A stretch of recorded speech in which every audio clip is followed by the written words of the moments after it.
डिम्पल यादव का दिशा की बैठक में बड़ा बयान। जनता भीषण गर्मी में बिजली से परेशान है। बिजली का बिल अधिक आने से जनता परेशान है। सरकार किसानों के लिए कुछ नहीं कर रही है। जब जब बीजेपी आती है इसी तरह उधम मचाती है। पेट्रोल डीजल के लिए हालात खराब हो रहे हैं। क्या निमित्ता मिली? स्मार्ट मीटर्स को लेके बात हुई है क्योंकि जनता बड़ी परेशान है और जिस तरह से बिजली का बिल आ रहा है लोगों को, उतना जितना बिजली का बिल आ रहा है उतना बिजली लोग इस्तेमाल नहीं कर रहे हैं। इस विषय में बात हुई है। और जिस तरह से आलू का जिस तरह से एक्वायर करना चाहिए था सरकार को, तो हमने मांगा है कि आप बताइए और एक रिटर्न में दीजिए कि कितना सरकार ने आलू या गेहूं को खरीदा है किसानों के द्वारा, क्योंकि बहुत बड़ा मुद्दा रहा है आलू का। और साथ में अभी गेहूं की जो खरीद हो रही है, तो कितना ये लोग खरीद रहे हैं, सरकार द्वारा कितना खरीदा जा रहा है, तो इन विषयों में बात हुई। और लॉ एंड ऑर्डर को लेकर भी बात हुई है, जहाँ पे हमारे ST SC वर्गों के लोगों के साथ जिस तरह की घटनाएं सामने आई है और जो सरकार द्वारा अधिकारियों द्वारा जो रिपोर्ट और FIR नहीं दर्ज की जा रही है, तो इसको भी संज्ञान में लेते हुए बात रखी गई है। SIR को भी लेके बात रखी गई है। तो डुप्लीकेट वोटर जितने मिले हैं पूरे 4 विधानसभाओं में, लगभग 20,000 या 21,000 डुप्लीकेट वोट्स बने हैं मैनपुरी में। तो इसको लेके भी बात रखी गई है कि इसको कैसे हटाया जाए वोटर्स को लेके। बंगाल का बुलडोजर एक्शन अभी भी जारी है। TMC के नेता का जो है आवाज को गिराया गया है और कहीं ममता बनर्जी का डिजाइन किया हुआ स्टेडियम से बाहर एक फुटबॉल का जो स्टेज लगा हुआ था उसको भी ये तो जाहिर सी बात है कि जब जब भारतीय जनता पार्टी आती है तो इसी तरह का द्वंद मचाती है, क्योंकि ये लोग जनता में अपनी छवि को जिस तरह दिखाना चाहते हैं, लेकिन वास्तविकता में आज जो देश के हालात है, आज पेट्रोल और डीजल लगभग 5 रुपए ज्यादा महंगा हो गया है।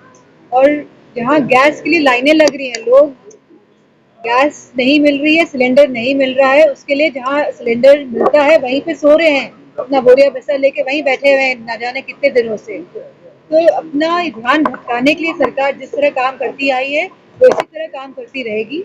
लेकिन आज जिस तरह से युवा जागरूक हुआ है, जिस तरह से नीट की परीक्षा हमने देखी है कि पेपर लीक हो गया, लगातार पेपर लीक हुए जा रहे हैं और सबसे ज्यादा paper leak Bharatiya Janata party की सरकार के समय ही हुए हैं और बच्चे खुदकुशी कर रहे हैं। इन लोगों को कोई परवाह नहीं है कि बच्चों का भविष्य ये लोग खराब कर रहे हैं, इस्तीफे की मांग की जा रही है, भविष्य के साथ खिलवाड़ कर रहे हैं।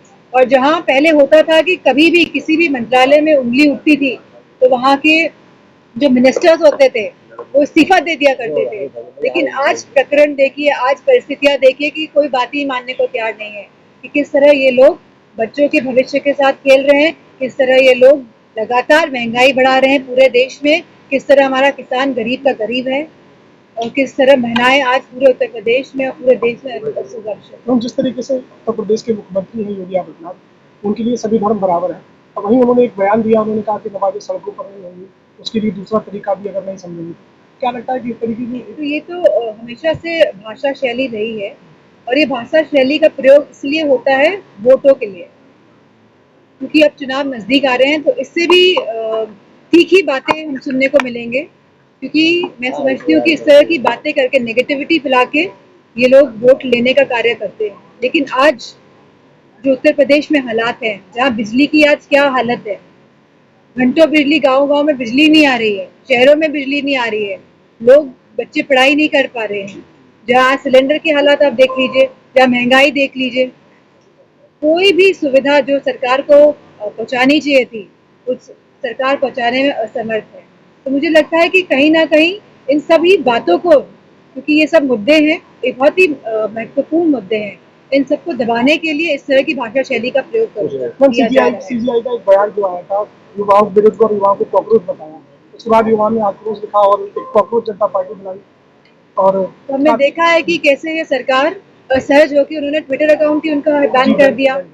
बताइए, अगर कोई युवा हमारे देश के अगर अपनी दुख को, अपने दर्द को, अपनी भावनाओं को किसी सोशल मीडिया के पोर्टल पे रखना चाहते हैं, तो वो अधिकार भी नहीं देना चाहते हैं। ये सारे अधिकारों को मारना चाहते हैं पूरे देश में, सभी के अधिकारों को। इसीलिए इनकी भाषा शैली लगातार बदलती रहेगी, आप देखेंगे आने वाले समय में।